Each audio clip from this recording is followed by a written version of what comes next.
Board versus boring. আজকে আমরা এই ২ টার পার্থক্য দেখব।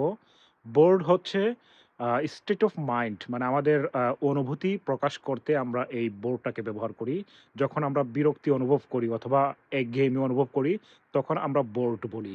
আর বোরিংটা হচ্ছে আ যা কোনো কিছু যখন বিরক্তি সৃষ্টি করে, তখন সেটাকে আমরা কি বলি? বোরিং বলি। মূলত এটা কোনো কিছুর বৈশিষ্ট্যকে বোঝায়।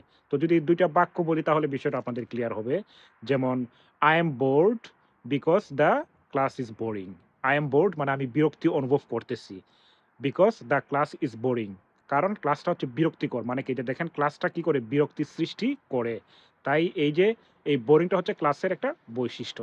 তো একইভাবে যদি বলি যে I don't like সুমন। আমি সুমনকে পছন্দ করি না।